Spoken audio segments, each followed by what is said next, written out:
నేను సూటిగా సవాలు విసురుతున్నా. తాటి చెట్టు లెక్క పెరిగితే సరిపోదు, దూలం లెక్క ఉన్నావు, దూడకున్న బుద్ధి కూడా లేదని ఆనాడు హరీష్ రావు సవాలు విసిరిండు. మీరు రైతు రుణమాఫీ చెయ్యండి, నేను సిద్దిపేట ఎమ్మెల్యేకు రాజీనామా చేస్తా, మళ్ళా ఎన్నికల్లో పోటీ చెయ్యనని.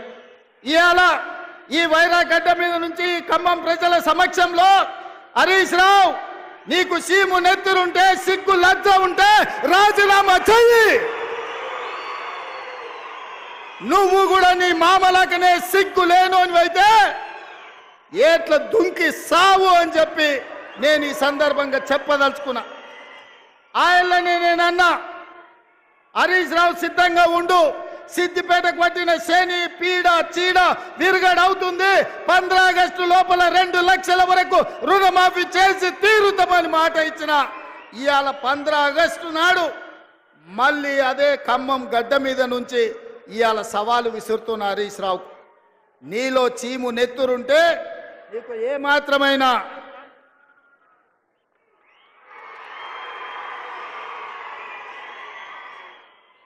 ఏమాత్రమైన సిగ్గు శరం ఉంటే రాజీనామా చెయ్యి. నువ్వెట్లాగూ రాజీనామా చెయ్యవు, నీది సిగ్గులేని జాతి. అందుకే ఇవాళ నువ్వు రాజీనామా చేయకపోతే అమరవీరుల స్తూపం దగ్గరకు వచ్చే ముక్కు నేలకు రాజు కాంగ్రెస్ పార్టీ మీద సవాలు విసిరినందుకు తెలంగాణ రైతాంగం క్షమించండి. మాట తప్పని పార్టీ కాంగ్రెస్ పార్టీ రుణమాఫీ చేసింది. నేను విసిరిన సవాల్ను వెనక్కి తీసుకుంటున్నానని తెలంగాణ రైతాంగానికి క్షమాపణ చెప్పు. ఇవాళ నేను ఒక్క మాట అడగదలుచుకున్నా, నేను గుర్తు చేయదలుచుకున్న ఈ ఖమ్మం ప్రజలకు. ఆనాడు ఖమ్మం జిల్లా రైతాంగం ఇంతకుముందే మా రామదాస్ గుర్తు చేసిండు. ఆనాడు ఖమ్మం జిల్లా రైతాంగం పండించిన మిర్చికి గిట్టుబాటు ధర అడిగితే గిట్టుబాటు ధర ఇవ్వకుండా దళారులు దోపిడీ చేస్తుంటే, దందాలు చేస్తుంటే ఆ ప్రజలకు కోపం వచ్చి చిర్రెత్తుకొచ్చి తిరుగుబాటు చేసిండు. దళారులను శిక్షించి దళారులకు బేడీ లేచి జైలుకు పంపించాల్సిన కేసీఆర్ ప్రభుత్వం ఆనాడు ఈ ఖమ్మం జిల్లా రైతాంగాన్ని అరెస్టు చేసి జైల్లో పెట్టి బేడీ లేచి బజార్లు నడిపించింది. ఆయల్లా రైతాంగానికి అండగా నిలబడడానికి ఈ ఖమ్మం జిల్లాలో నేను పర్యటనకు వచ్చిన. ఆయల్లా మీకు అందరికి గుర్తుండాలి, సంటి బిడ్డను భార్య సంకలు ఎత్తుకొని బస్సులో బేడీ లేచి తీసుకెళ్తున్న భర్తకు తన సంటి బిడ్డను చూపించడానికి పోతే కర్కశంగా పోలీసులు ఆడబిడ్డ మీద దాడి చేసిరు. ఆ కుటుంబాన్ని కూడా పరామర్శించడానికి నేను ఈ ఖమ్మం జిల్లాకు వచ్చిన. ఇవాళ టీఆర్ఎస్ నాయకులు ఉన్నవి లేనివి మాట్లాడుతున్నారు. నేను అడుగుతున్న కేటీఆర్ను, ఇవాళ ఆయన మాట్లాడుతుండు కాంగ్రెస్ పార్టీ మోసం చేసిందని. ఓరి సన్నాసి, అసెంబ్లీ ఎన్నికల్లో 39 సీట్లు ఇస్తే పార్లమెంటుకు వచ్చే వరకల్లా గుండు 0 ఇచ్చిండ్రు. 7 ఇట్లలో డిపాజిట్ పోయింది, 17 ఇట్లలో ఓడిపోయిండ్రు. ఇంకా మీ బుద్ధి మారలేదా? ఇంకా ఈ అబద్ధాలు మానరా? తండ్రి కొడుకులు బావ బామ్మార్దులని నేను అడగదలుచుకున్నా. నిజంగానే మీ మాటలు నమ్మితే తెలంగాణ సమాజం మిమ్మల్ని మనుషులుగా చూస్తే మీకు ఒక్క సీట్ అయినా ఇచ్చటోళ్ళు కదా. మీ పార్టీ పుట్టినప్పటి నుంచి ఇవాళ వరకు ఎప్పుడు లేనంత హీనంగా దీనంగా దివాలా తీసి ఇవాళ బీఆర్ఎస్ పార్టీ బతుకు బస్టాండ్ అయింది. బంజారా హిల్స్ బస్టాండ్లో అడక్క తినే పరిస్థితి ఇవాళ బీఆర్ఎస్ పార్టీకి వచ్చింది. అయినా సిగ్గు లేకుండా ప్రజల్ని నిందించుకుంటూ ప్రజలే తప్పు చేసిండ్రు అన్నట్టుగా ఇవాళ ప్రజలనే ఇవాళ దోషులుగా నిలబెట్టే ప్రయత్నం ఇవాళ బీఆర్ఎస్ నాయకులు చేస్తూ. ఇవాళ ఖమ్మం జిల్లాలో బీఆర్ఎస్ ఓనికి ఏమున్నదా అంటే గాడిద గుడ్డు ఉన్నది ఇవాళ ఈ ఖమ్మం జిల్లాలో.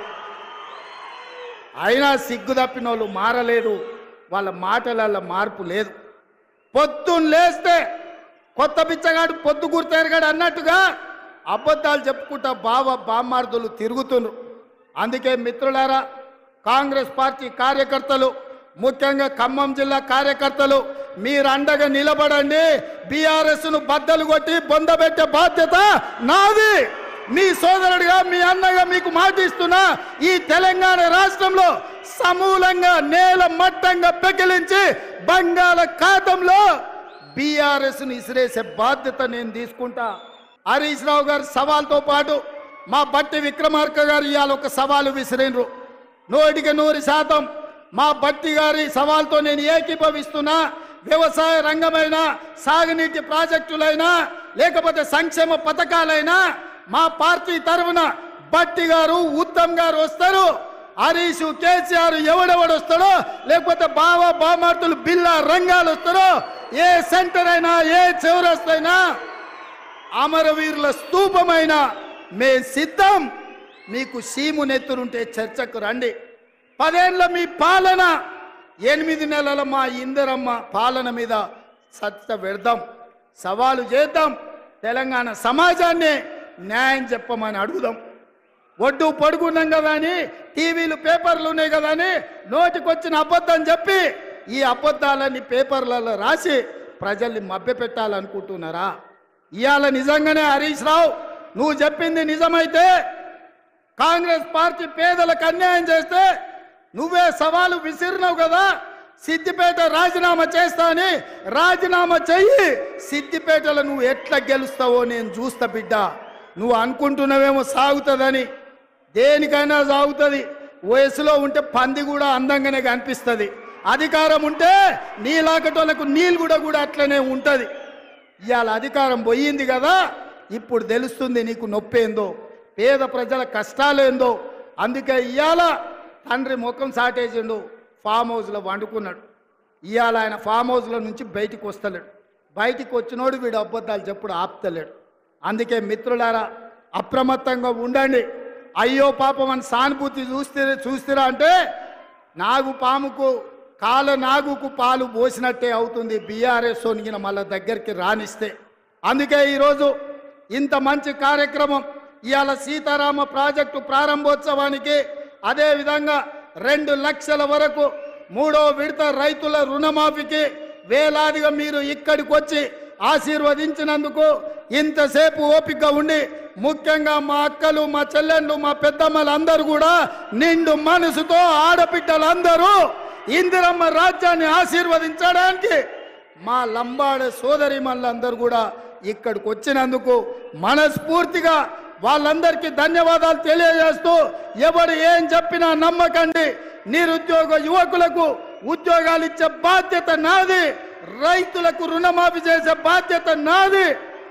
ఈ రాష్ట్రంలో పాలమూరు రంగారెడ్డి ఎత్తిపోతలు కానీ, ఎస్ఎల్బిసి టన్నెల్ కానీ, సీతారామ సాగర్ ప్రాజెక్టును కానీ పూర్తి చేసే బాధ్యత మాది అని తెలియజేస్తూ మీ అందరి దగ్గర సెలవు తీసుకుంటున్న మిత్రులారా, జై కాంగ్రెస్. గట్టిగా ఫామ్ హౌస్లో వండిన కేసీఆర్ గుండెలు ఎదరాలే, ఢిల్లీలో ఉన్న మోడీ బెదరాలే. సరేనా? జై కాంగ్రెస్, జై జై కాంగ్రెస్. ధన్యవాదాలు సోదరులారా. ఇప్పుడు ఆపరేషన్ లేకుండానే మోకాళ్లకు ప్లాస్మా ట్రీట్మెంట్. మీ ఆర్థోపెటిక్ సమస్యలన్నిటికీ రోబోటిక్ టెక్నాలజీ ద్వారా తక్కువ ఖర్చుతో శాశ్వత పరిష్కారం. ఫ్రీ కన్సల్టేషన్, ప్రతి ట్రీట్మెంట్ పై 20% డిస్కౌంట్. ఈ ఆఫర్ కొద్ది రోజులు మాత్రమే. త్వరపడండి. V9 hospitals 9281465842.